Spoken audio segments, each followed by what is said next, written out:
Hello again. Welcome to my home renovation blog. So I have recently embarked on the long and confusing journey of framing off my workshop in my basement. We have already got a dry-ish basement. It's been paneled from the previous owners. It looks like they did the perimeter drain system. So it's a semi-finished space that's mainly been used for storage right now. So I have been doing a lot of woodworking down there, just different projects around the house. And unfortunately, the furnace has been getting clogged with all my sawdust. I do have a shop vac and I try to stay up on top of dust collection, but if anyone knows anything about woodworking, dust collection is a beast. So ideally, I'm going to create a completely isolated working area that will allow for the dust to kind of be contained in a specific space. And I figured I'd show you guys how I'm going to be doing it.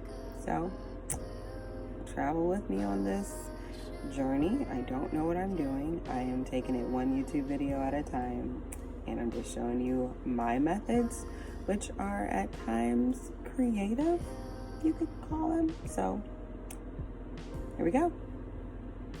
My original plan was to use PVC as like a dust cage for all this, with like plastic, 5 mil, but it just seemed like it would be as much work as if I were to just frame it out, which was the final plan anyway. So went and got my lumber.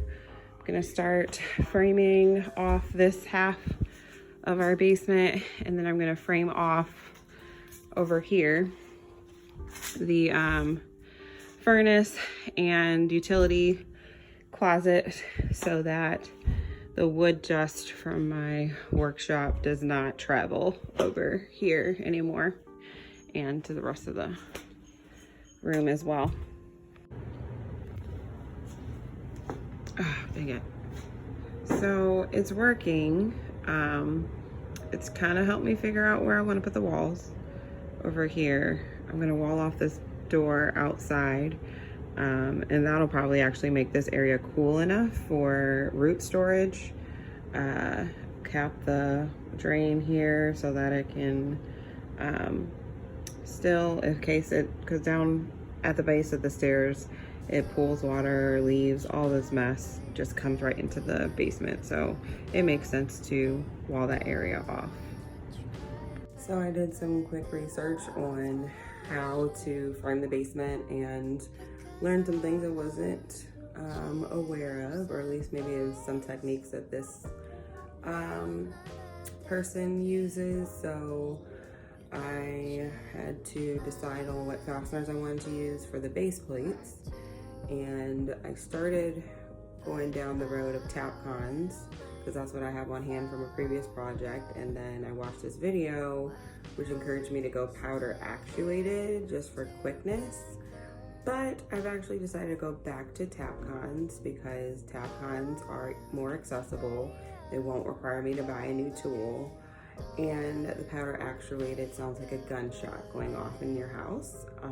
And I have 2 children that I will be virtual schooling at the same time as framing the basement. So maybe I don't want the teachers to think that we shoot guns off in the middle of the day. So that's the plan. I actually found a brand from Menards here. It looks like Tapcons, seems like it's pretty much the same, and it came in the size I needed. So we will go down this road and hopefully everything is fine. They also use power grab underneath each base plate board, which I hadn't thought of, but could be an idea. So I'm being beckoned. I'm gonna go ahead and handle that. So I've got these power grab down. Oh, thought I did, apparently not.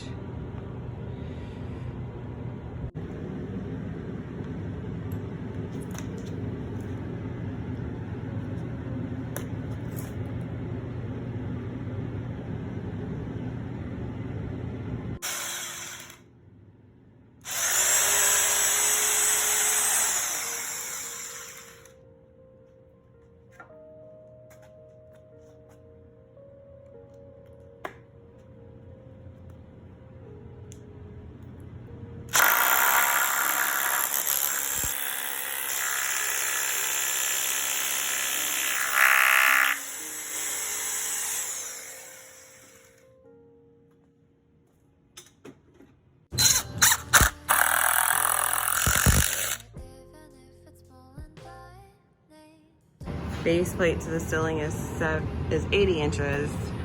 So I am going to measure at 78.5 to accommodate the top plate and cut.